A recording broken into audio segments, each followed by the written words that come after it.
risposta ser jiġi mwassal bl-isbaħ xewqat ta' Beauty Wisdom, il-Katalan, Game Breaker u Your Beauty Essence.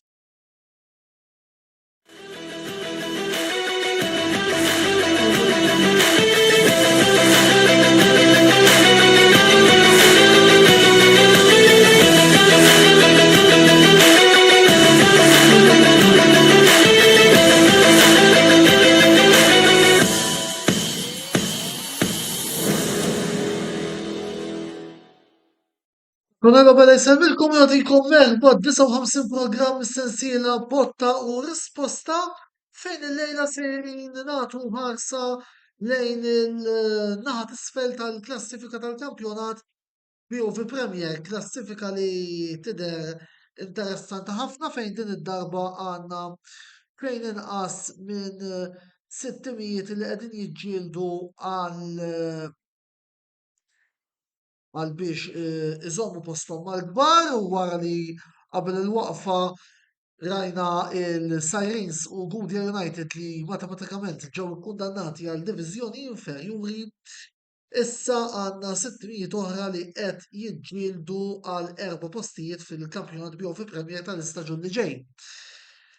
Miej fuq il-panel lejla qabel xejn il-mistieden residenti ta' dal-programm Roberto De Brincat. Roberto, nsellimlek. Nsellim lek Antonello, nsellem il-mistidna li għanna maħna u l-daw kollha tisegwuna bħalma jagħmlu ta' kull ġimgħa. Nisperaw illi wkoll kellek vaganzi tal-għid tajbin. Mhux ħażin ma ngergrux, nimxu ġurnata b'ġurnata bħal dejjem. Ekku. U kif qed taraw magħna fuq il-panel għandna żewġ players ta' żewġ timijiet illi qegħdin ukoll jirrappreżentaw dina il-ġlida għandna l-Tristan Caruana, plejer ta' Balzan u l-Steve Pisani, plejer ta' Santa Lucia li nixtieq nirringrazzja tal-li l-lejla oġobu jinaqdu magħna għal dan il-programm. Suppost għandu jingħaqad magħna membru ieħor, qegħdin nistennew ukoll illi ikun jista' jidħol magħna ma jekk ma jirnexxilniex xorta naħseb li għandna materjal biżgħet biex niddiskutu sew ma' Tristan u sew ma' Steve.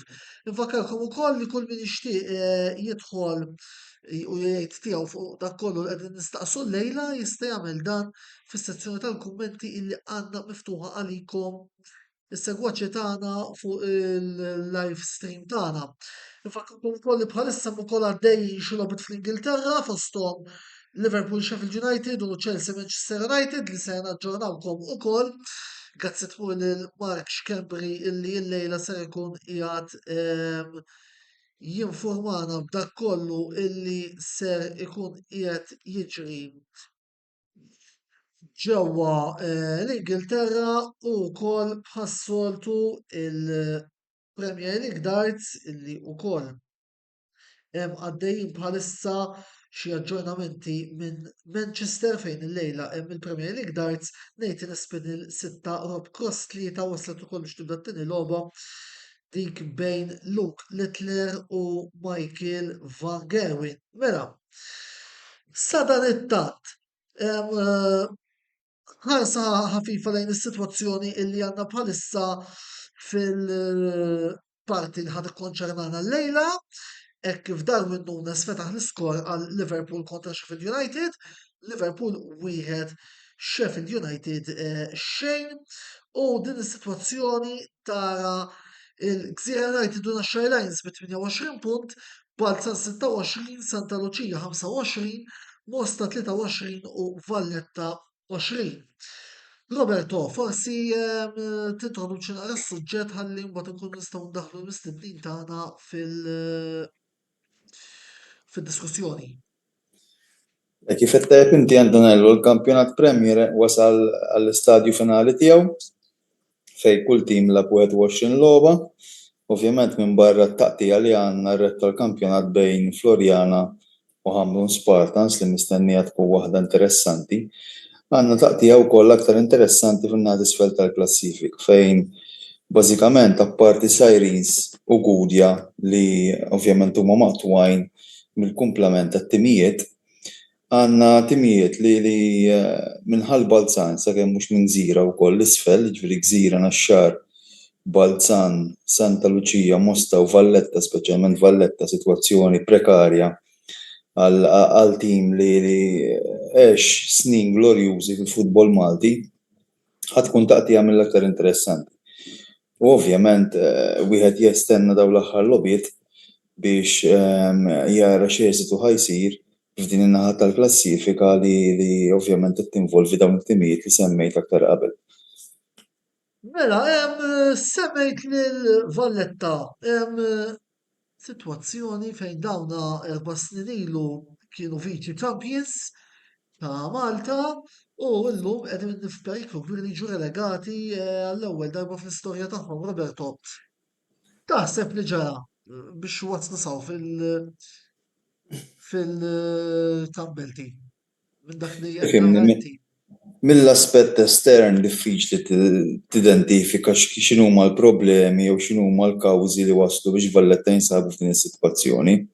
Ovvjament, ħafna timijiet jgħaddu minnha, niftakru Slima Wanderers li sfaw relegati sentejn ilu huma wkoll tim passat glorjuż u wieħed mit-timijiet ewlenin fil-futbol lokali.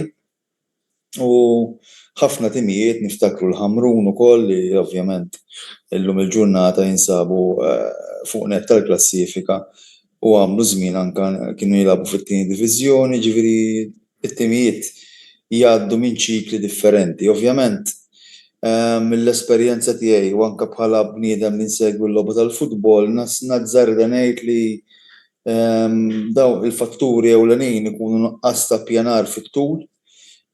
Forsi anke kien hemm ċertu bidliet fl-amministrazzjoni tal-klabb li effettwaw ovvjament il-livell fl-iskwadra, ovvjament jinvolvu wkoll investiment mill-aspett finanzjarju li jaffettwa ħafna wkoll. U ma tajjeb niftakru li Valletta mindu ovvjament spiċċat il-presidenza ta' Viktor Xrieħa bħal qishom qabdu triq tan-niżla. Kien issemma li ġej investiment mill-Arabja Sawdita, però dan l-investiment baqa' naqa' misteru u naħseb li l-partnerji Beltin li huma numerużi u naf li jsegwu ħafna dan il-programm kienu mtlew b'ħafna aspettattivi però baqgħu diżappuntati dak li ġara b'dan l-investiment. Forsi anke l-fatt li Valletta m'għandhomx il-ground tagħhom dak ukoll jista' jaffettwa mill-aspett kemm finanzjarju u anke loġistiku u forsi jħalli impatt ukoll fuq l-andament tal-wirjiet tat-tim. Però jiena personalment forsi ma qbilx li fil-bidu tal-istaġun meta forsi r-rendiment tat-tim ma kien sejr daqshekk tajjeb, Valletta ddeċidew li jitterminaw il-kuntratt tal-coach Tejmi Kallef. Coach li kulħadd jitkellem kemm huwa bravu, coach li għandu potenzjal u forsi ma kienitx is-soluzzjoni ideali min-naħa tal-Beltin fil-mument li kienu jinsabu fih li ddeċidew li waqfu ir-relazzjoni tagħhom ma' Tejmi Kallef u ovvjament ingaġġaw coach Taljan li kellu esperjenza fil-kampjonat Malti, però anke dan ma rnexxilux idewwer ir-rotta. Allura hemmhekk wieħed jista' jinduna kemm il-problema fil-verità ma kienx il-coach imma l-problema kienet il-livell fl-iskwadra ta' Valletta. U ovvjament il-Beltin jgħidu attenti għax qed jilagħbu man-nar u naħseb anke tkun teba mill-aktar negattiva fl-istorja tagħhom jekk eventwalment jispiċċaw relegati. Niżlu wkoll hekk hawn xi supporters ta' Valletta li jridu jgħidu tagħhom tu feel free u jiktbulna fil-kummenti. Sa dan it-tant ukoll, ħanibdew nitkellmu ma' mistednin li għandna l-lejla. Steve, merħba għall-programm tal-lejla u grazzi tal-lejla oġbok tingħaqad magħna. Fadal 5 logħbiet għal il-kampjonat u Santa Lucia tinsabu 2 punti fuq iż-żona l-ħamra. Taħseb li s'issa bħala tim ilħaqtu l-aspettattivi mitluba għal s'issa qed ngħidu dejjem. Nsellimlek u l-minet segwina, naħseb li kieku l-kampjonat jispiċċa llum. Ngħidu l-ħaqna tragwar tagħna, però l-kampjonat fadallu għalkemm ma fadalx ħafna logħbiet fadal ħafna punti x'jintrabħu jintilfu. Pero speċjalment meta tqis wara l-bidu daqsxejn slow li kellna l-iktar fil-punt iktar milli fil-prestazzjonijiet, żgur li kieku kellna ngħidu li 5 logħbiet qabel jispiċċa l-kampjonat ħankunu fil-ġlieda sew li nsalvaw saħansitra illum il-ġurnata qegħdin żewġ punti il-bot mit-timijiet li kieku jispiċċa llum milli jiġu relegati, żgur li nkunu kontenti. Infatti tajb ngħidu wkoll Steve illi f'dan li kellna nieħdu l-aħħar 6 logħbiet għandkom skor tajjeb ħafna ta' 4 rebħiet draw u it-telfa ta' 3-1 kontra Sliema Wanderers. Kemm taħseb illi dan ir-riżultat din il-forma għandkom tkomplu tibnu fuqha fil-5 logħbiet li għad fadal? Importanti li nżommu l-istess ritmu ta' daw is-6 logħbiet u anke ngħid jiena ta' wara l-waqfa tal-miliet fejn fil-break tal-miliet transfer window ta' Jannar il-klabb għamel homework tajjeb fejn kellna pożizzjonijiet jew affarijiet li mhux jiffunzjonaw irtukjajna għalkemm mhux ħafna ma' bi players li ħallew l-impatt tagħhom għall-ewwel u nemmen li jekk irridu verament nżommu postna fil-kampjonat Premier irridu nżommu din it-tip ta' konsistenza. Tajjeb wis, Tristin, Balzan, l-ewwel qed merħba fil-programm tagħna llejla u grazzi tal-li aċċettajt l-istedina li tidħol magħna. Balzan, mill-Ewropa, minn post fl-Ewropa f'Mejju li għadda għal kampjonat below expectations. X'inhu jiġri ġara din is-sena biex din il-prodotti f'dettalija. Nsellimlek u nsellem lil kulħadd. Ekku, it-tragwar tagħna ovvjament ma kienx nkunu fejjedin, laqqas kien li nsalvaw kmieni. It-tragwar tal-klabb fil-bla staġun kien li jittieb fuq l-istaġun ta' qabel. Ġifieri il-President għamel ċertu investimenti fisem il-klabb biex jintlaħaq da tragward, però ovvjament laqqas tista' tgħid li m'aħniex viċin ta' dak it-tragward, ġifieri jidher li żgur mhux ntejbu milli ġara s-sena li għaddiet. X'seta ġara ma nafx xi kultant tkun di sitwazzjoni ma tkunx taf x'hemm ħażin kieku tkun taf faċli, però naħseb illi meta fil-bidu tal-istaġun naħseb ħafna jistgħu jaqblu miegħi telaq Angel Torres naħseb għamlet differenza kbira fit-tim ta' Balzan għaliex kien plejer li individwali kien game changer u naħseb it-tim ħassu ħafna meta telaqu. Dik naħseb kienet waħda mill-ikbar iżek kif taqbad tajt. Skużi li nistgħu nsibu. Fimni, mhumiex skużi pjaċevoli għax anke meta tara naqra il-forma tagħkom f'dan l-aħħar logħbiet jekk tara l-ewwel round kull ma ġibtu kienet rebħa waħda kontra Gudja United illi għal tim bħal Balzan fost wara wkoll spikkat it-telfa ta' 7-1 kontra Ħamrun mhumiex riżultati sodisfaċenti le? Ekku. Nipprova nħarsu lejn il-pożittiv. Ngħidu li dal-aħħar 5 logħbiet ma tlifniex, jiġifieri nippruvaw kellna fis-sens xorta naħseb li kellna riżultati tajbin meta tqis li ġejna Droma Florjana, Droma Hibs, Droma Birkirkara, id-Droma Naxxar meta tqis ukoll li wara 15 minutes tkeċċilna Bozovic, allura isek labna l-maġġoranza tal-logħba bi plejer inqas u speċi t-tim kellu reazzjoni tajba għax wara l-red card lajna l-gowl ukoll. U l-aħħar rebħa mal-Gudja li kif huma l-affarijiet hija logħba li tirbeħ all costs. Jiġifieri ekku, però l-forma hija fl-aħħar mill-aħħar bid-dross qed tieħu punt, però xi kultant jekk ma tirbaħx hija l-istess raġuni għalfejn tibqa' ankrat ftit hemm isfel. Mela, qegħdin naraw xi ftit messaġġ qabel ma mmorru għall-klabb fejn naraw naqra opinjonijiet kontrastanti, argument li forsi nixtieq inqajjem huwa il-kumment li għadda Chris fejn qed jirrispondi lilek Roberto. Qed jgħidilna illi il-ground qatt m'għandu x'aqsam għax bla ground il-belt l-aktar tim li kellu suċċessi mit-tmeninijiet s'issa. Chris ikompli jżid illi il-Ħamrun għandhom il-ground tagħhom mhux l-ewwel darba li ġew relegati biex nagħti eżempju. Fil-futbol kollox idur mal-finanzi, jekk ma jkollokx dawk rari tilħaq l-għanijiet tiegħek. Jirrispondi l-Arkin Zammit fej qed jgħidilna il-futbol tal-lum mhux kemm tonfoq iżda kif tonfoq u ġab l-eżempju tat-tim ta' Nattar Lions. U wkoll Joseph Magri iwieġeb billi jgħidilna li illum biex tarma tim tal-Premier mill-inqas trid qed issemmi s-somma ta' 300,000 euro. Forsi Roberto ma nafx twieġeb il-Chris fuq l-għalilna u battuħna għarawd ukoll fuq daw il-messaġġi mingħand il-players jekk dejjem jixtiequ iwieġbu.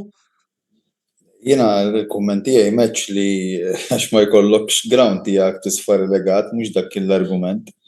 L-argument kien li ovvjament inti jekk m'għandekx il-ground tiegħek ħajinvolvilek spiża biex tikri ground ieħor. U semmejt l-aspett loġistiku għal fatt li inti jekk m'għandekx il-ground tiegħek ovvjament tikri ground li wis probabbli tittaqsmu ma' tim ieħor.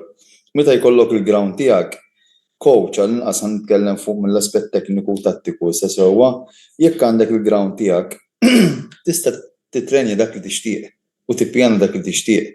Mhux tittoqgħod taqsam il-ground ma' klabb ieħor għax ovvjament ħabba limitazzjonijiet ta' spazju, ħinijiet, eċċetera. Ġifieri u apparti minn hekk, jekk inti għandek il-ground tiegħek, il-flejjes li jintefqu mhumiex ftit biex klabb jikri ground 5-6 darbit fil-ġimgħa jistgħu jintefqu fuq affarijiet oħra, jistgħu jintefqu fuq paga ta' plejer, pereżempju.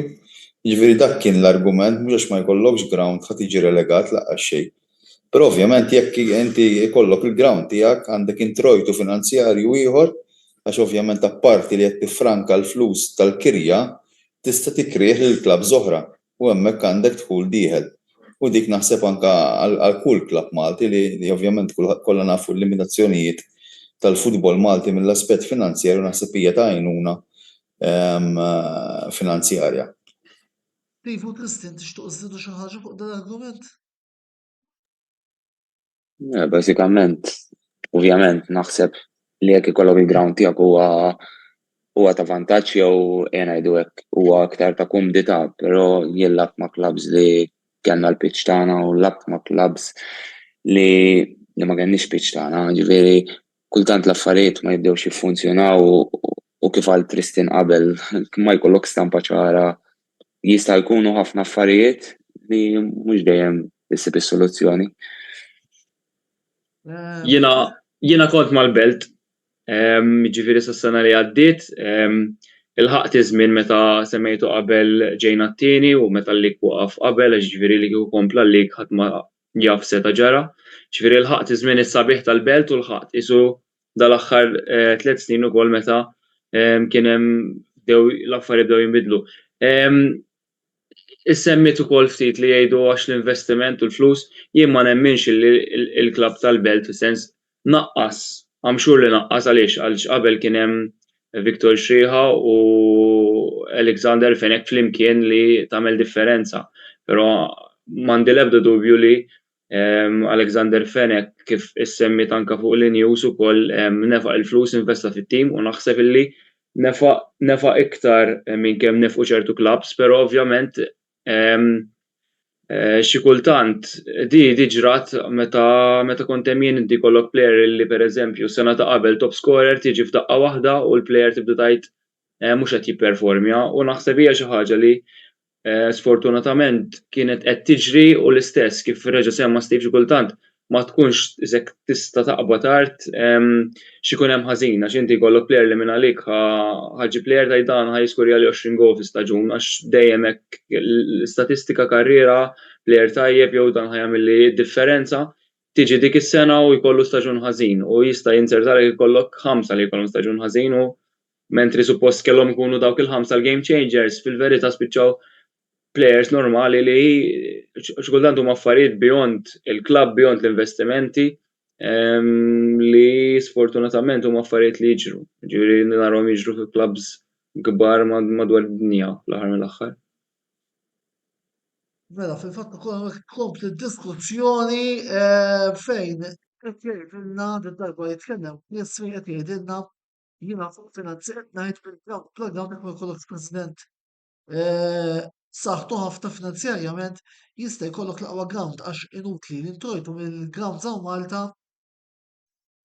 Forta mhux biżżejjed għalhekk tajt l-eżempju tal-ħamru jidher li wkoll fost is-segwenti tagħna u din id-diskussjoni fejn jidħlu l-grounds illi għadha għaddejja u tkun ukoll tkomplu. Mela, ħammar l-ewwel waqfa ta' riklami jibqgħu magħna għaliex fit-tieni part tal-programm se nkomplu wkoll niddiskutu dina il-tema li qed niddiskutu llejla u iżjed forsi wkoll it-tielet mistieden illi kellu jidħol b'xi mod jitfaċċa. U magħna dalwaqt inkunu magħkom.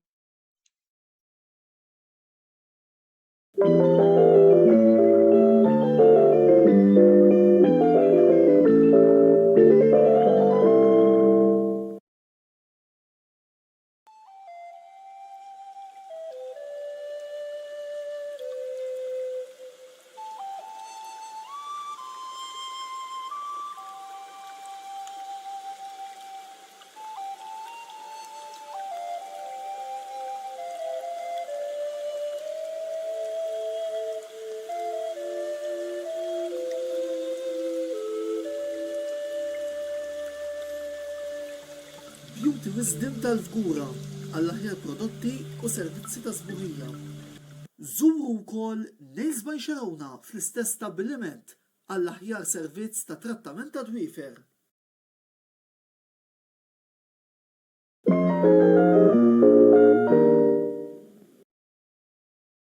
Wasal eluq żmien ommok, missierek, jew xi ħadd minn tal-familja, għandek xi okkażjoni jew xi attività mal-ħbieb u trid issib restorant tajjeb bikel ġenwin u prezzijiet qalbu ta' kulħadd?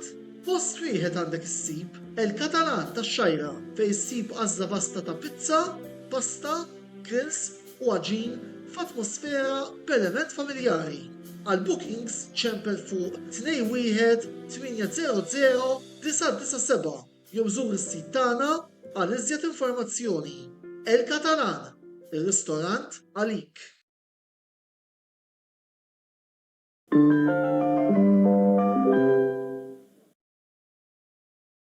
Wasal iż-żmien mistenni minn ħafna dilettanti tal-futbol, iż-żmien li naqdu l-album tal-kampjonati Ewropej UEFA Euro 2024 se jkollna fil-Ġermanja fis-sajf li ġej. Game Breaker se jkollu disponibbli sew l-album kif ukoll il-pakketti tar-ritratti fil-ġranet li ġejjin. Għalhekk żuru l-istabbiliment tagħhom f'Birkirkara għal iżjed informazzjoni u ibdew waħsbu għal kollezzjoni ġdida, il-kollezzjoni ta' UEFA Euro 2024. Game Breaker, l-aqwa logħob tal-PlayStation, Xbox u Switch.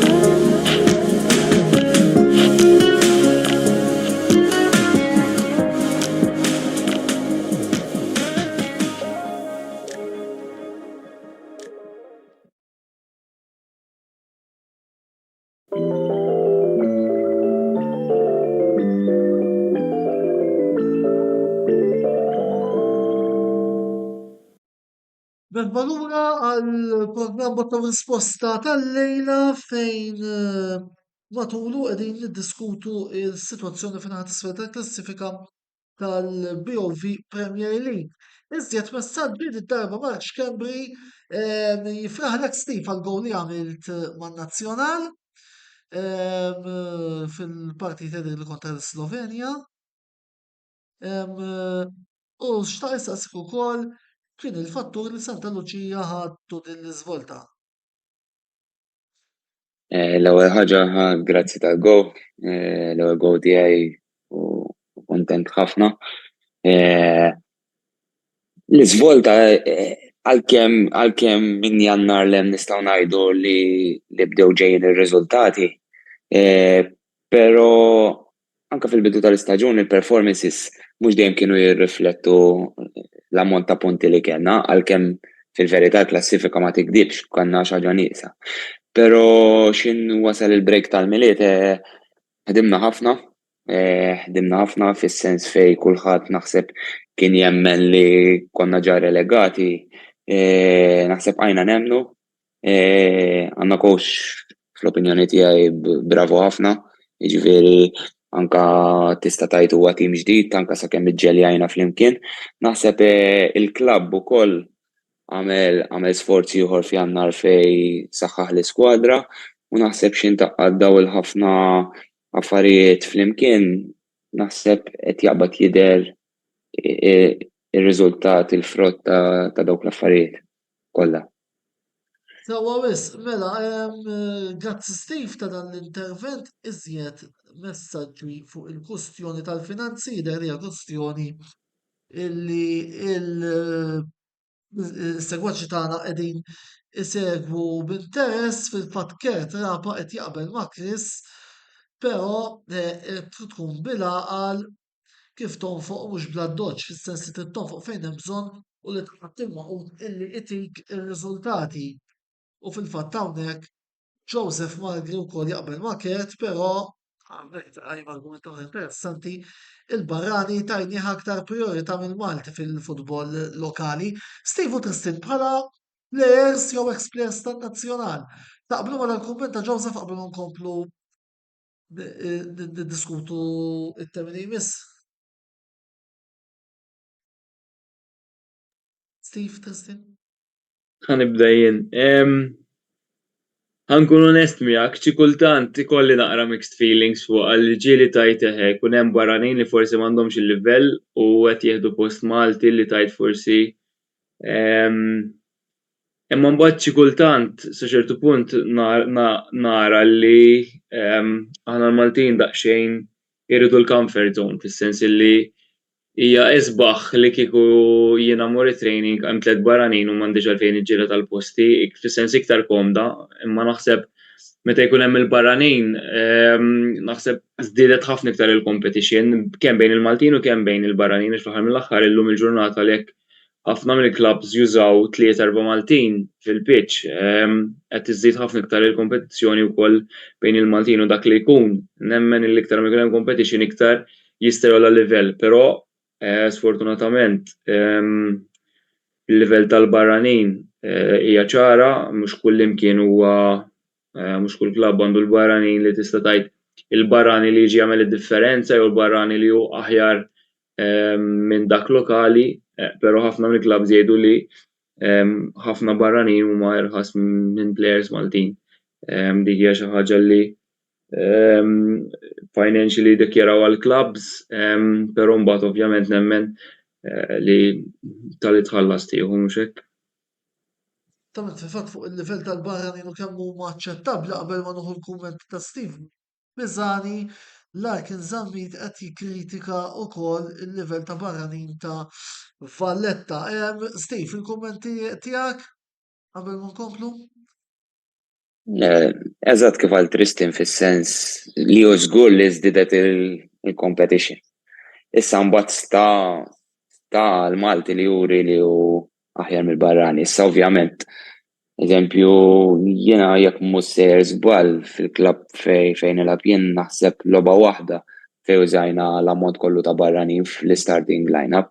Jiġifieri sta anke l-filosofija u sta anke l-players Malti li juru li huma aħjar mill-barrani. Issa ovvjament qed narawha b'klabs li meta tolqot set ta' barranin li qed jagħmlu d-differenza qed ikunu qed jiġġieldu mal-klabs ta' fuq. Nistgħu eżempju fil-pożittiv għalkemm għandhom nukliju ta' Malti tajjeb ukoll, però n-naxxar għax għandhom barranin ta' kwalità qegħdin kellhom fl-opinjoni tiegħi kien wieħed mis-sorpriżi pożittivi ta' din l-istaġun.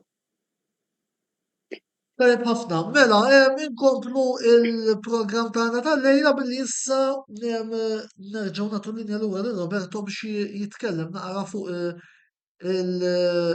it-tattiċi fuq it-tattiċi u mhux illi jistgħu jintużaw f'din l-aħħar fażi tal-kampjonat. Coach, fidejk.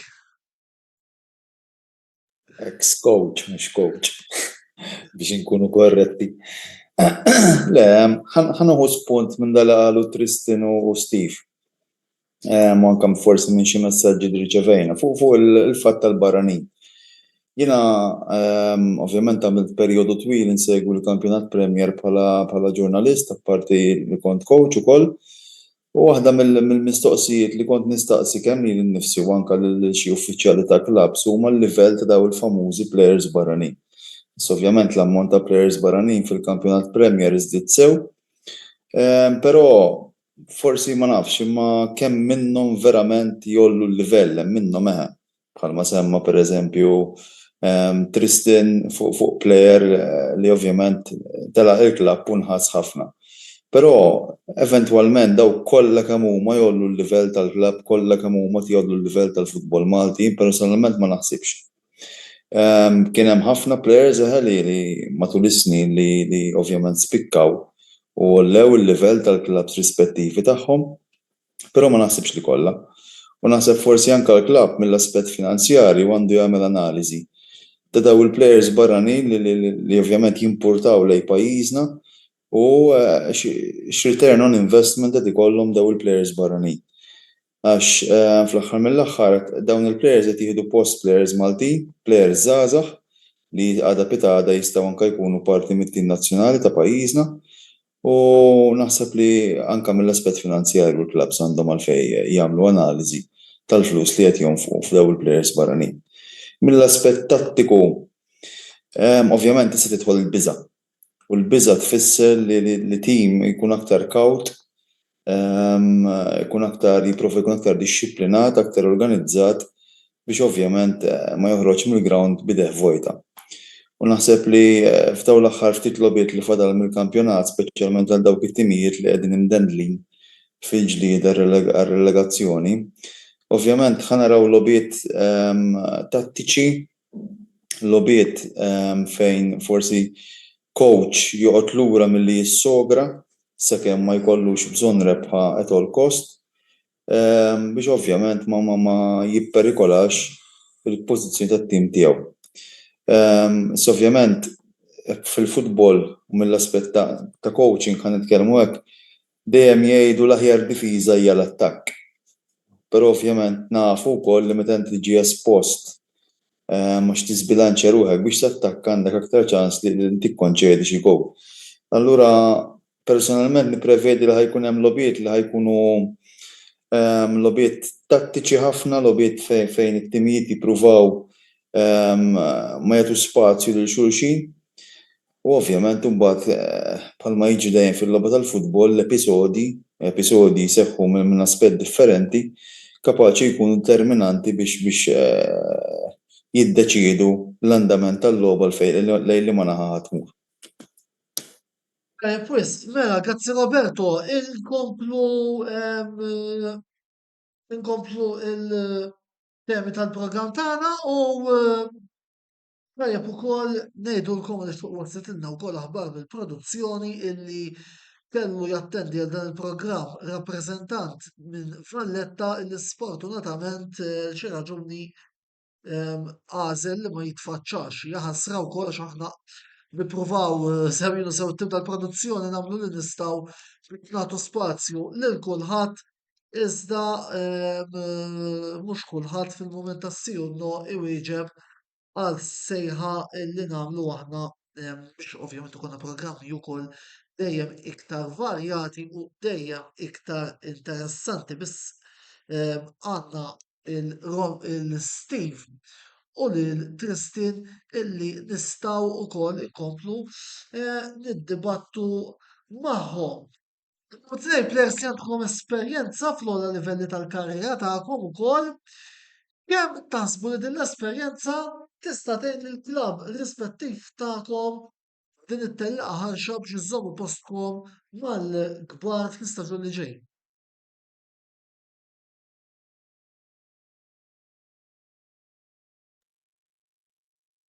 Steve, tibda? Mela nibda jien. All right. Nibda jien.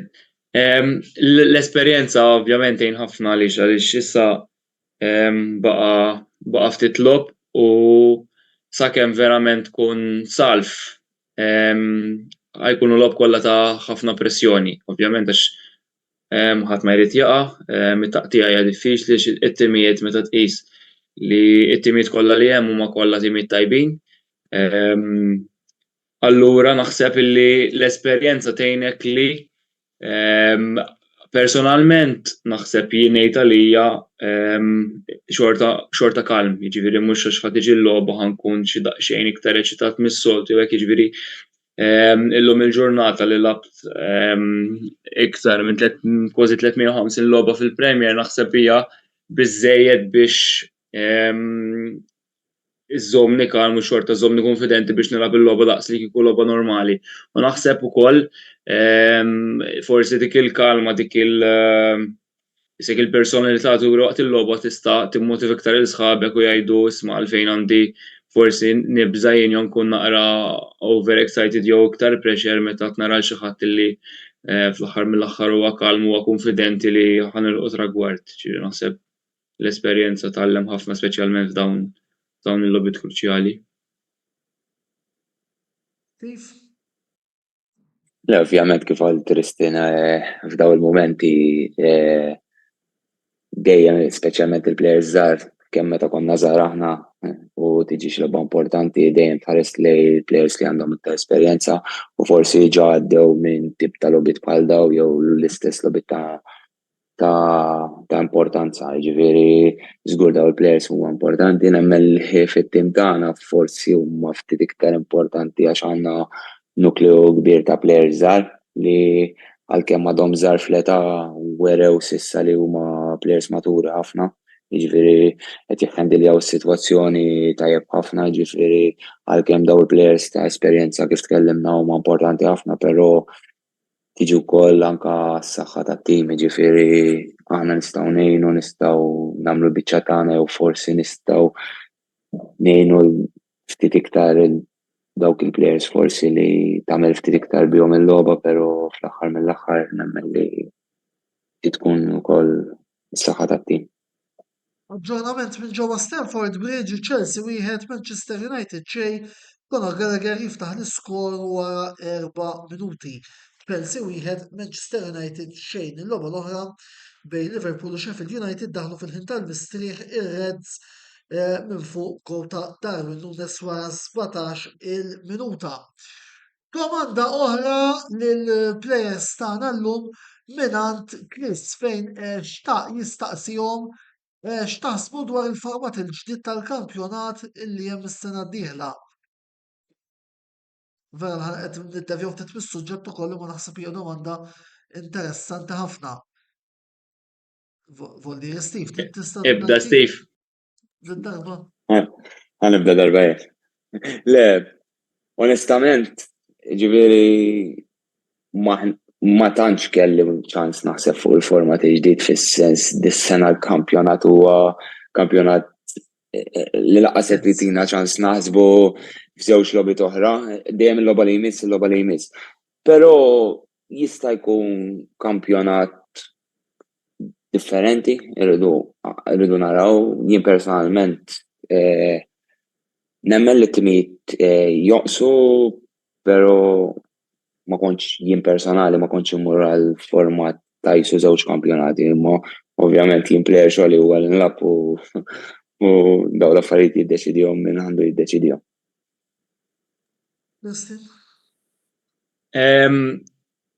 Li jien naħseb ħafna kienu ilhom jgħidu li hemm bżonn xi ħaġa differenti fil-kampjonat. In-nies naqsu ħafna, xi kultant nitkellem mal-barranin jew ma' min għadu żgħir, qas jemmen li qabel kien ikun hemm dak l-ammont ta' nies il-ground jiġifieri. Xi ħaġa ridet issir issa whoever takes the decisions ħaseb li kellu jinbidel il-format biex forsi jagħmlu iktar interessanti, però it-timing kif taqbad tajt mhux it-timing ġie ħażin, inserta li meta ittieħdet id-deċiżjoni inserta li qegħdin waqt kampjonat li huwa bilanċjat ħafna għaliex hemm taqtija minn ħajrbaħ il-lig, hemm taqtija minn ħajdħol fl-Ewropa, hemm taqtija minn ħajġi relegat. Jiġifieri inserta fejn l-istaġun tgħid li telgħu iktar il-ground jista' jkun li le, però in terms of a balanced league naħseb dis-sena inserta bilanċjat ħafna.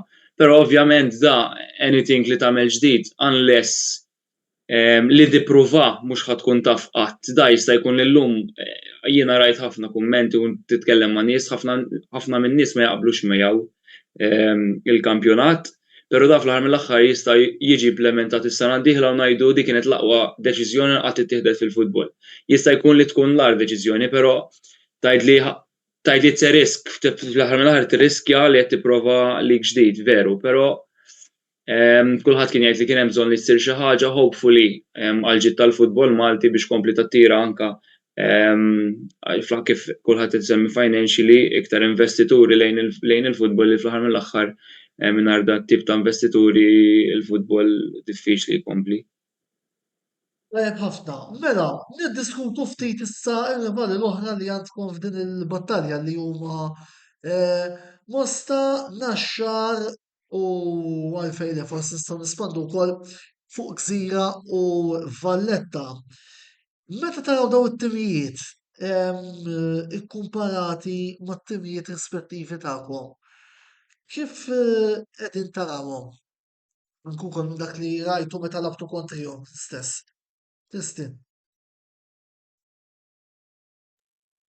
Kif semmejna qabel l-esperjenza xi kultant f'dat tip ta' logħob da bħal finals, jiġifieri lilien minn kwalità, lilien minn tattika, lilien minn ħafna affarijiet li xi kultant jagħmlu irebbħuk il-logħob.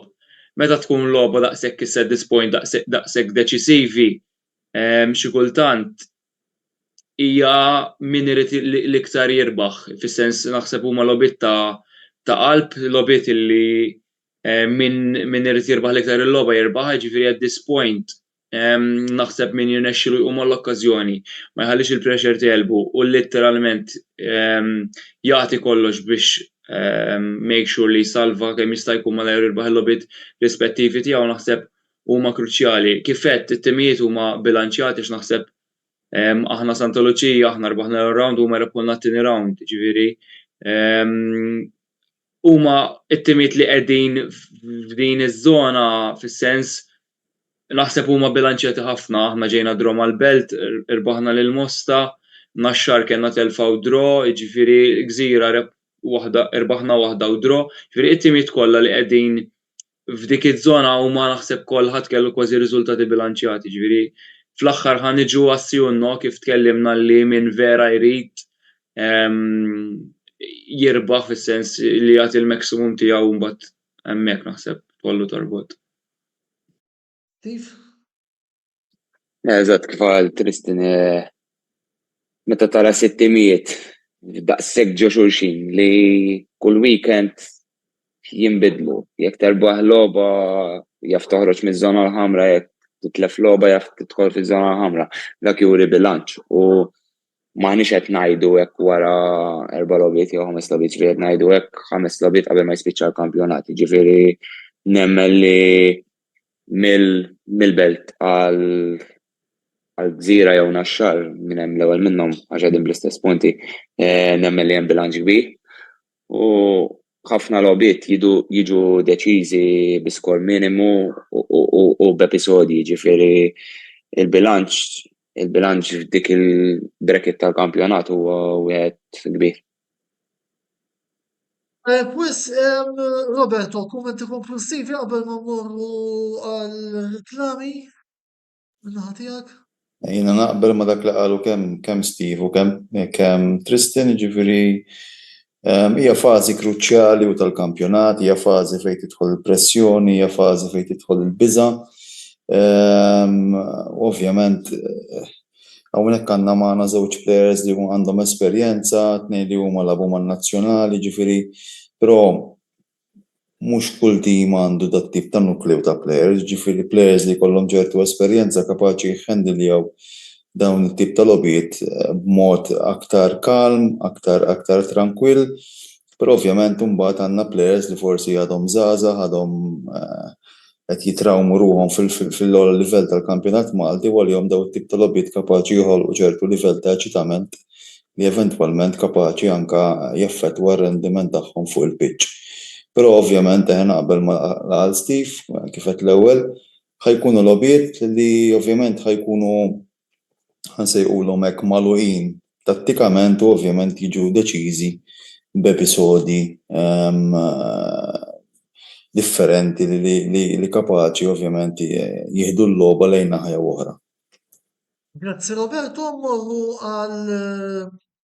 għal blokk ta' reklami 3 minuti kemm naħdu bil-ilma u nerġgħu nirritornaw lura magħkom biex darba niddiskutu x'fada l-logħbiet kif ukoll il-programm interessanti illi għandna għal tmiem il-ġimgħa li ġej. Għamana illa li dalwaqt se nkunu magħkom.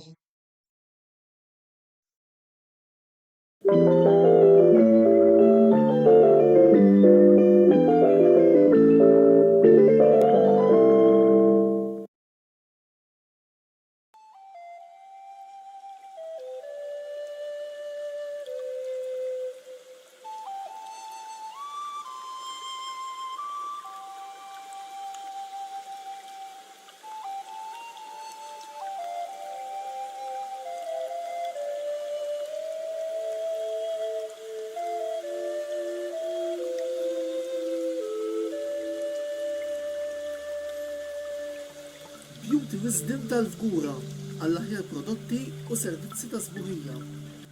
Żuru wkoll Nails by Xarawna fl-istess stabbiliment għall-aħjar servizz ta' trattament ta' dwiefer.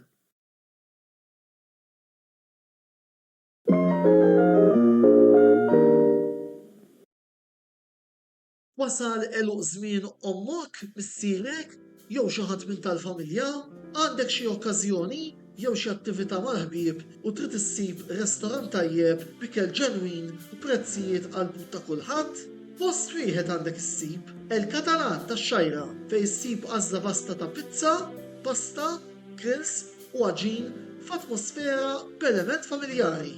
Għal bookings ċempel fuq 21 800 997 jew żur is-sit tagħna għal iżjed informazzjoni.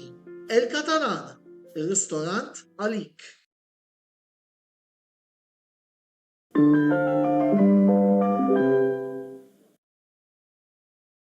Wasal iż-żmien mistenni minn ħafna dilettanti tal-futbol, iż-żmien li naqdu l-album tal-Kampjonati Ewropej UEFA Euro 2024 se jkollna fil-Ġermanja fis-sajf li ġej. Game Breaker se jkollu disponibbli sew l-album kif ukoll il-pakketti tar-ritratti fil-ġranet li ġejjin. Għalhekk żuru l-istabbiliment tagħhom f'Bikri-Kara għal iżjed informazzjoni u ibdew waħsbu għal kollezzjoni ġdida, il-kollezzjoni ta' UEFA Euro 2024. Game Breaker, l-aqwa logħob tal-PlayStation, Xbox u Switch.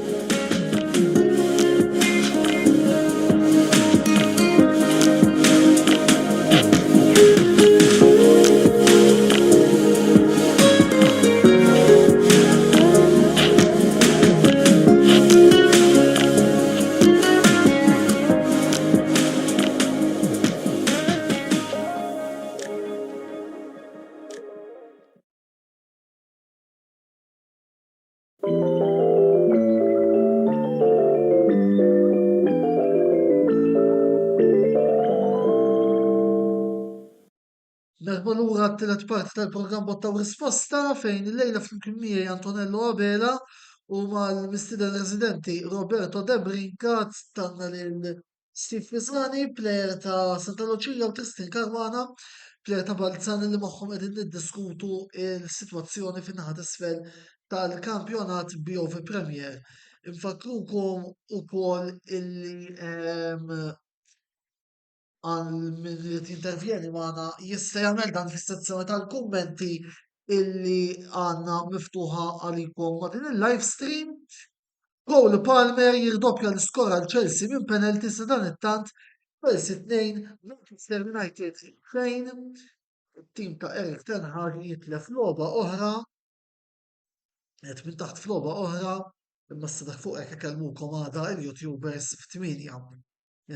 Ninsab ċerti li bħalissa Karim Elebra xi wara dak il-video svok illa ħareġ nhar il-tnejn li għadda illum sissa l-inqas jinsab bid-bissima. Imma biex nkomplu mat-tema tal-programm tal-lejla.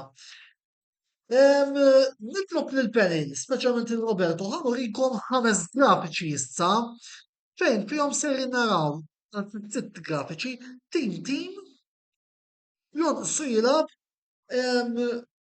fil- komplament tal-kampjonat illi fatlilna. Nibdew appuntu minn Balzan illi ser jilabu nar il-6 ta' April fiċ-ċentenarju nar is-sibt li ġej kontra Sajnis, u mbagħad ikun jonqoshom il-konfronti kontra Slima Wanderers, Valletta, Mosta u Marsa Xlok. Hemm ukoll żewġ konfronti diretti għat-tim ta' Balzan fil-Pezzina Stadium. Tristin, forsi xi ftit kummenti minn għandek rigward dan il-kalendarju qabel ma nkomplu wkoll nagħtu ħarsa lejn it-timijiet l-oħra. Nhar is-sibt għalina hija kruċjali fis-sens li ħanilagħbu ma' tim li diġà kien relegat. Rajthom jilagħbu mal-Hibs kont il-Ground, jiġifieri rajt il-logħba dak il-ħin għax kont qed nara lil-ħija. U mbagħad meta minna l-analiżi naħseb li Sajris mhuwiex tim ħażin, ma naħsibx li Sajris ħaqqu jiġi daqshekk relegat kmieni to be fair għaliex minn naqra li rajt tim li għandu jiġi rispettat minn ħafna timijiet, però ovvjament ir-riżultati ma ġewx u spiċċaw qegħdin fejn qegħdin. Ġifieri aħna lina hija importanti li nirbħu dik il-logħba li ħafna mit-timijiet rebħu. Ġifieri dik tbedna iktar minn ovvjament għax meta tqis illi Valletta għandhom logħba diffiċli ħafna. Valletta għandhom ħajlabu ma' Florian, ġifieri. Fuq il-kumplament tal-programm ta' il-ġimgħa tista' se tkellmu żied il-qudiem. Alright. Mbagħad aħna għandna l-logħbiet kruċjali l-oħrajn li huma Valletta u Mosta, jiġifieri dawk huma logħob illi ma nistgħux nitilfu. Ngħidu ma tirbaħx però ma tistax titlifhom, jiġifieri biex kemm jista' jkun id-distak li jkun hemm bejnietna jibqa' dejjem hemm. Nfakrukom illi bħalissa Balzan għandhom 26 punt u jinsabu fl-10 post. Żewġ postijiet iżjed il fuq u żewġ punti iżjed il fuq insibu l-Gżira United illi ser jilagħbu kontra Marsa Xlok nhar is-sibt li ġej u mbagħad imisshom il-konfronti kontra Hamrun Spartans, Birkirkara, il-konfront dirett kontra Santa Lucia u jgħalqu kontra Floriana. Personalment qed nara kalendarju kemm xejn tqil għal Maroons ta' Andrew Cohen. Għandhom meta jridu jilagħbu kontra żewġ timijiet illi qed jisfidaw għar-rebħ tal-kampjonat u wkoll ma' żewġ timijiet illi għadhom qed jiġġieldu għal post fl-Ewropa. Ovvjament dejjem qed nassumu li r-raba' post huwa post validu għall UEFA Conference League illi huma Marsa Xlok u Birkirkara. Parentesi żgħira fuq dak ir-raba' post biex it-tim klassifikat ir-raba' jidħol fl-Ewropa it-trofi trid tintrebaħ bil-fors minn Slima jew Floriana għaliex jekk it-trofi jirbħuha Birkirkara jew il-Gżira dak il-post imur tielet post tal-Conference League imur jew għand l-Stripes jew għand il-Maroons.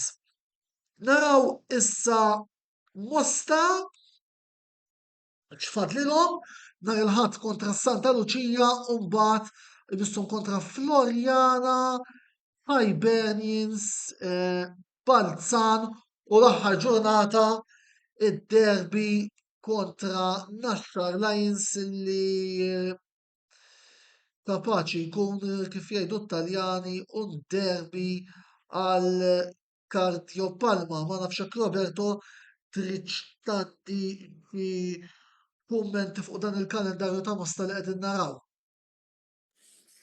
Kif qed inti huwa kalendarju wiebes, kemm tagħhom u kemm ta' gżira, ġifieri ovvjament ħajispiċċaw il-kampjonat Mosta bid-derbi jaħraq ma' Naxxar Lions naħseb li mill-Mostin jridu jagħmlu ħilithom kollha biex sa qabel din il-logħba jassiguraw ruhom li ħajkunu fil-kampjonat Premier l-istaġun li jmiss.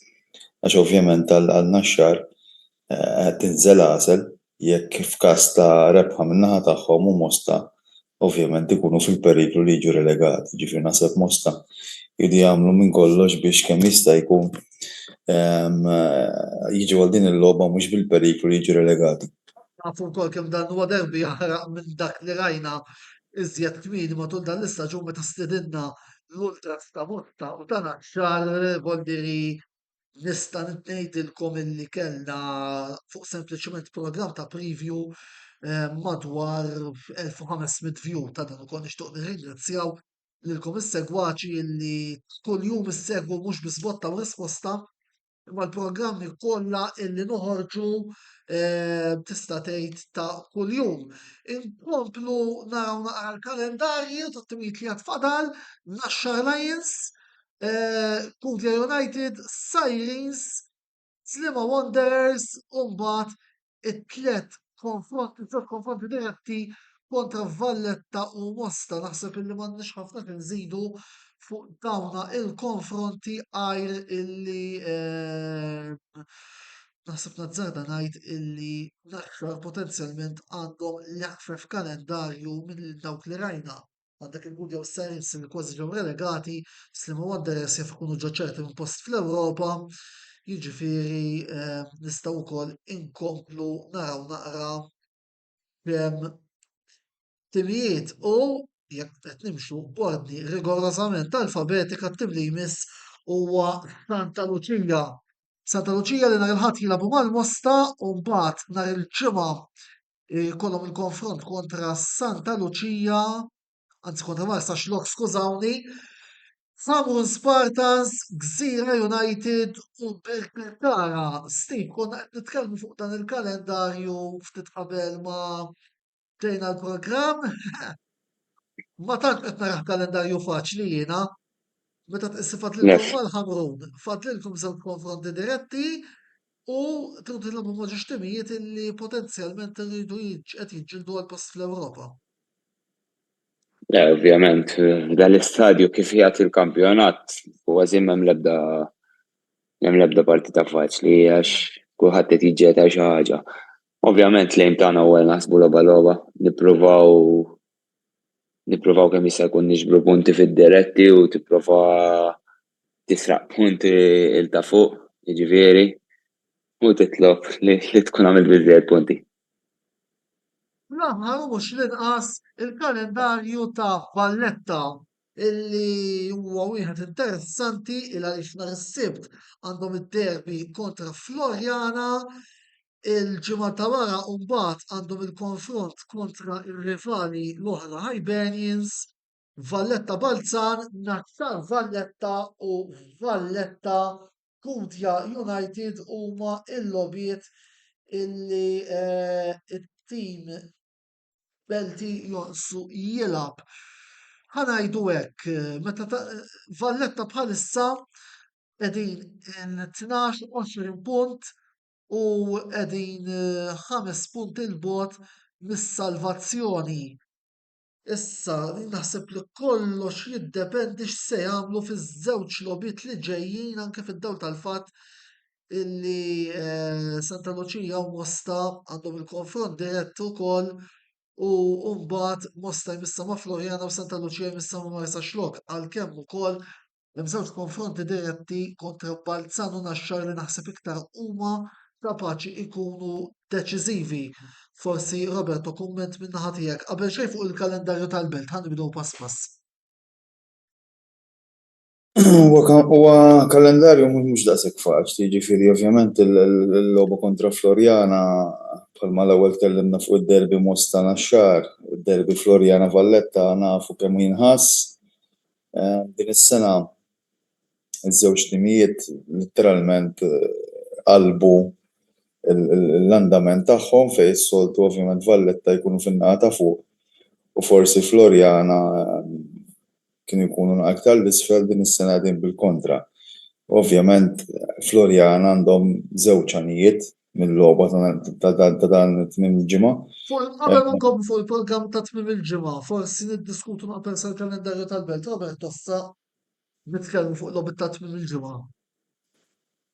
Jilli kont se ngħid Antonello li bħal speċi il-logħba ma' Florjana ħajkollha effett kemm mill-aspett ta' klassifika u anke mill-aspett psikoloġiku għal Valletta speċjalment. Ovvjament wieħed irid jara wkoll fil-logħbiet il-konfronti diretti li ħajkollhom it-timijiet. Għax faċli ngħidu li forsi Valletta għandhom l-aħħar logħba mal-Gudja li bi ftit attenzjoni jistgħu jiksbu 3 punti, però ovvjament sakemm naslu sa dak l-istadju irridu naraw kemm ħajjiġbru punti fl-erba' logħbiet ta' qabel u anke t-timijiet l-oħra biex ovvjament ikollna stampa aktar ċara ta' rebħa ma' Gudja fl-aħħar logħba tal-kampjonat x'tista' tfisser għall-Beltin. Però huwa kalendarju wiebes għal tim li jinsab f'diffikultà bħalissa. U jkollok tagħti persentaġġ ta' kemm persentaġġ tagħti li Valletta jistgħu jsalvaw. Jien għandihom 50-50, jiġifieri naħseb li għandhom ċans jisalvaw daqskemm għandhom ċans jiġu relegati f'dan l-istadju. Sadantant, qabel ma nkomplu taħlet il-naħbar ukoll mingħand mill-kamp ta' Żurri fejn iż-Żurri għadhom kemm rebħu il-decider għal kampjonat tal-miners ta' sezzjoni D, il-kampjonat ta' taħt 19 sena, Żurri 4 Marsa Xlok 1. Marsa Xlok illi wkoll ġew promossi għal sezzjoni C biss wara staġun sħiħ fil-quċċata tilfu ħansa jkollok il-qalet u l-ġbejna b'dan id-decider kontra Żurri nieħdu din l-okkażjoni biex nifirħu lill-player staff, kumitat, supporters ta' Żurri għal dan is-suċċess miksub pratikament bħalissa żgur li wara l-mina festeġġamenti kbar għal dawn iż-żgħażagħ illi rebħu din is-sezzjoni.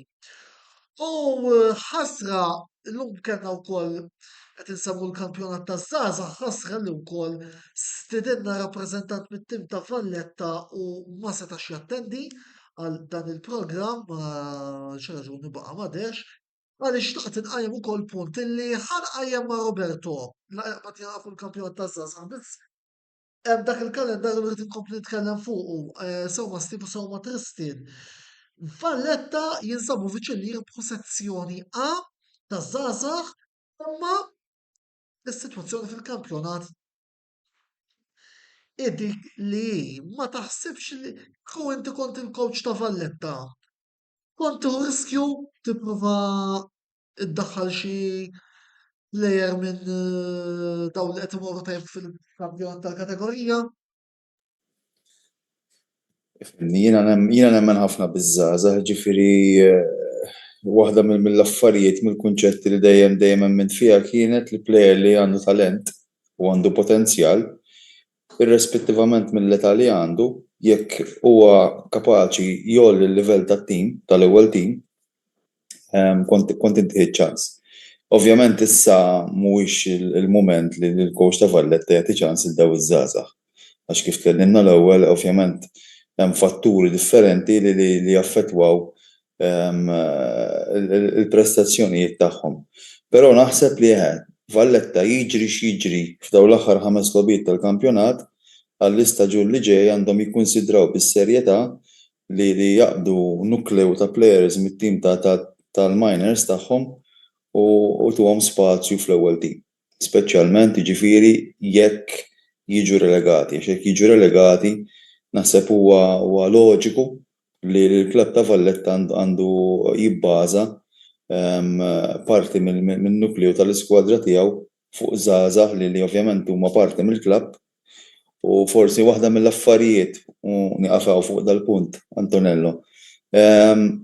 Iż-żgħażagħ għalkemm forsi m'għandhomx l-esperjenza u hawnhekk Tristan u Steve jistgħu jgħidulna aħjar għax ovvjament esperjenza huma meta kienu għadhom fit-tim tal-minors, iħossu il-sense of belonging mat-tim li jkunu miegħu. U ovvjament jkunu kburin li qed jilbsu l-flok bl-arma tal-klabb u jagħtu l-100% tagħhom number one biex juru lilhom infushom at the bigger stage. U ovvjament għax iħossu sense of belonging. U naħseb din hija xi ħaġa li forsi l-clubs sfortunatament ma tantx jagħtu mhux hawn Malta biss ġifieri kullimkien fid-dinja ftit huma dawk il-clubs li jagħtu ċans liż-żgħażagħ biex jilagħbu mal-ewwel tim. Però naħseb li din hija xi ħaġa li l-clubs Maltin għandhom jibdew jiffukaw fuqha. Tant żewġ aġġornamenti mill-Ingilterra. Garnacho jnaqqas iskor il-Manchester United, Chelsea 2, Manchester United 1 u Sheffield United iġibu draw kontra Liverpool FC Conor Bradley autogol fit-58 minuta. Riżultat li żgur huwa interessanti għal fini ukoll tal-taqtija tal-Premier League fl-Ingilterra. Issa Roberto, li kellna nagħtu naqra ħarsa u anke forsi ndaħħal ukoll lil Steve u lil Tristan fil-kredu fuq dawk is-sitt grafiċi li għaddi kemm urejtkom. Min taħsbu li għandu l kalendarju u għalfejn? Roberto tibda inti mbagħad Steve jew Tristan min jixtieq jirrispondi minnhom. Jiena naħseb li kollha għandhom kalendarju diffiċli, Antonello, ġifieri fuq il-karta forsi tara l-Gżira, il-Belt, apparti l-aħħar logħba, però ovvjament kif qed ngħidu naraw x'ħajjiġri mill-logħbiet l-oħra. U laqqas anke ħal-Balzan m'għandhomx kalendarju faċli, ġifieri però naħseb fl-aħħar mill-aħħar dawn l-aħħar 5 logħbiet huwa irrispettiv minn ħajkun l-avversarju tiegħek. Jekk inti tissalva postok fil-Kampjonat Premier, tinżel fil-ground biex tal-inqas ma toħroġ bidejk vojta. Tilab kontra min tilab, jiġifieri alright. Jekk tilab kontra l-Ħamrun, jekk tilab kontra l-Florjana, jekk tilab kontra Sliema jew Birkirkara li forsi qegħdin fin-naħa ta' fuq tal-klassifika ħatibda sfavorit. Però fl-aħħar mill-aħħar issa huwa l-mument tal-prova, issa huwa l-mument tal-verità għal kull klabb, għal kull plejer, għal kull coach, u ovvjament kulħadd irid jara kif ħajrnexxielu jekwista dawk il-punti li għandu bżonn biex il-klabb tiegħu iżomm postu fil-Kampjonat Premier. Però bħala kalendarju naħseb tal-Belt, tal-Gżira u ta' Ħalbalzan huwa li tqal. Tristan, la semmejna Ħalbalzan ħandaħħallilek fil-kredu. Ifimni kif tkellimna qabel, naħseb dal-logħob huma kruċjali huma ta' high pressure għal kulħadd. Jiġifieri nemmen li kulħadd ħajkollu logħba diffiċli. Tilab ma' min tilab ħatkun diffiċli kif għedna il-kampjonat huwa bilanċjat ħafna. Jiġifieri naħseb l-ebda logħba ma ħatkun faċli għal ħadd, m'hemm ħadd li huwa ċert mill-pożizzjoni tiegħu pratikament tista' tgħid għax kif qed ngħidu Hibs Birkirkara għadhom qed jippruvaw biex jitlu fl-Ewropa flimkien ma' Marsa Xlokk, u mbagħad għandek il-Gżira u Naxxar li fl-aħħar mill-aħħar għalkemm qegħdin iktar il fuq minna u timijiet oħra bħal Santa Luċija u Mosta u Belt, però xorta fl-istess ħin għadhom within il-ġismu. Ovvjament, issa sta għal-plejers esperjenza ngħid għat-tim tagħna pereżempju għandek bħal Paul Fenech Samir li bl-esperjenza tagħhom ħajjgħinu lill-klabb u mbagħad ikollok players Maltin żgħar tipo Benji Healy, Jay Grek li daw ħajjitlu biex ituk l-enerġija flimkien enerġija esperjenza hopefully jirnexxielna inġibu riżultati. U sadan it-tant Bruno Fernandes ġib l-iskor 2-2 ġewwa Old Town ġewwa Stamford Bridge, Chelsea 2, Manchester United 2. Mela, induru naqra fuq il-programm tal-ġimgħa dieħla iżda mhux qabel Tristan. Żewġ kummenti għali, wieħed mingħand Chris li jirringrazzjak tas-servizz tiegħek il-Valletta FC, plejer eżemplari u Mark Barnes il-YouTuber tagħna ta' Roma li tixtieq insellem hawn minn hawnhekk ukoll fejn qed jgħidilna top player u gentleman. Forsi trid tirrispondi lil dawn Nirringrazzjaw iż-żewġ għal min daw affarijiet illi kull min jafni kull fejn kon dejjem tajt il-massimu. I mean, ġifieri il-klabb li nkun nilgħab miegħu jkun il-klabb li nżomm miegħu, ġifieri hija l-verità u naħseb għandi 4 tfal u nipprova kemm jista' jkun ikun eżempju għalihom dejjem. Tajjeb wisq. Mela, fit niġu sal-programm ta' tmiem il-ġimgħa li ġej fejn fost l-oħrajn se jkollna kif diġà għedna Valletta u Florjana, Sajrin Sbalzan u Kutja Naxxar. Min-naħa l-oħra dawk huma tliet logħbiet li ħajtlabu s-sibt. Inħattu mbagħad ikollna il-konfront dirett bejn Mosta u Santa Lucia. Taħsbu li dan il-programm jista' jkun deċiżiv għal min jista' jsalva u mill-lefit mill-kampjonat? Steve, tista' tibda inti. Għal ħafna mit-timijiet nemmen li mhux ħajkun deċiżiv, però jista' jkun indikattiv. Jiġifieri nemmen li jista' jagħti indications ta' x'ħaj jkun id-destin fl-aħħar ta' staġun. Però ma nemminx li ħajkun deċiżiv għax kif rajna anke timijiet ta' minn nofs l-isfel ta' klassifika rebħu timijiet li qegħdin hemm fuq jew ħadu punti li jistgħu jkunu prezzjużi fl-aħħar ta' staġun. Jiġifieri nemmen li ħajkun weekend importanti, ovvjament kull weekend li fadal issa ħajkun importanti, però mhux bil-fors ħajkun deċiżiv dal-weekend partikolari. Kristi, għax l-ewwel interrompejtek u ovvjament issa huwa dovut li nerġa' lura l-kelma fuq. Diffiċli jkun deċisiv, għad baqa' ħafna logħbiet, it-timiet għadhom wisq viċin ta' xulxin biex ikun deċisiv. Ġifieri imma kif qal Steve ikun indikattiv. Jekk il-belt ma jirbħux u aħna nerbħu l-logħba tagħna ħajġi distakk ta' 9 punti. Ġifieri huwa distakk daqsxejn kbir u jekk Santa Lucia jirbħu l-logħba tagħhom ovvjament ħajkber ukoll id-distakk minnhom. Ġifieri naħseb jista' jkun deċisiv għall-belt tal-weekend dik żgur. Sewa wisq, mela, biex nagħlqu Tristan u Steve nixtieqkom twasslu il-messaġġ tagħkom lill-partitari li llejla qegħdin isegwu dan il-programm.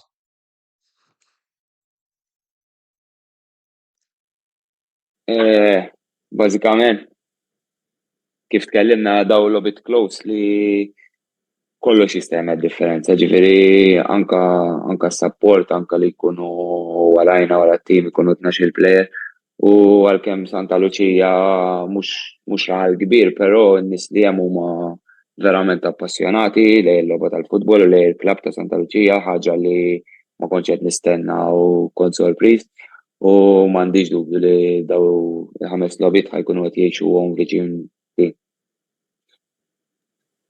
Jien min-naħa tiegħi li nista' nipprometti li it-tim qed jaħdem ħafna, it-tim jidher motivat li jixtieq jilħaq it-tragward kemm jista' jkun malajr, jiġifieri naħseb hemm full commitment mill-plejers u mill-istaff. Naħseb dal-aħħar il-livell ta' training ogħla ħafna, jiġifieri dik xi ħaġa pożittiva, jiġifieri min-naħa tiegħi nista' niggarantixxi lis-supporters ta' Ħalbalzan li aħna bħal Steve Santa Lucia raħal żgħir ħafna, naħseb tiżgħar minn Santa Lucia terġa'.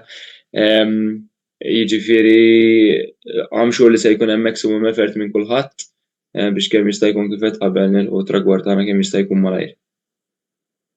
Mela, grazzi lil Steve u lil Tristan tal-li lejla attendew il-programm tagħna, grazzi wkoll lilek Roberto li bħal kull nhar ta' ħamis dejjem tkun qiegħed hemmhekk fejn jitlu programmi ovvjament relatati mal-futbol.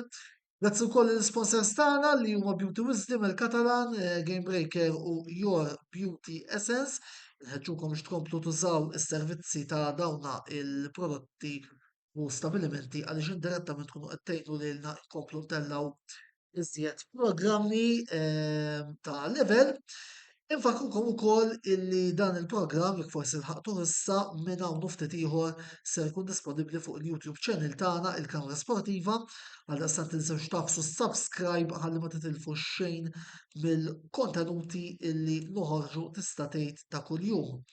Għada ikollna appuntament doppju biss għal programmi ta' seba' tim li ġejjin inħallikom fl-idejn qabli ta' Lorjana Brinkat għal programm il-ġimgħa tal-Kamra Sportiva illi se jixxandar għada fis-sitta u lili jekk ma jinqala xejn tarawni jilħad filgħodu wara il-Grand Prix tal-Ġappun għal reazzjoni wkoll fuq it-tellieqa. Mela, ism il-bqija kollox fidej Lorjana għada fis-sitta għal programm il-ġimgħa tal-Kamra Sportiva.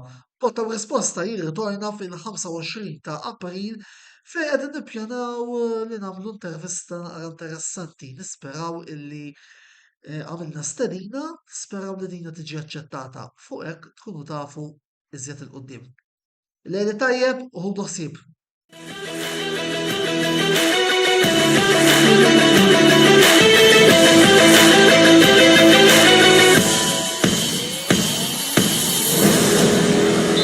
Botta risposta ġim wassal lilkom bl-isbaħ xewqat ta' Beauty Wisdom, El Catalan, Game Breaker u Your Beauty Essence.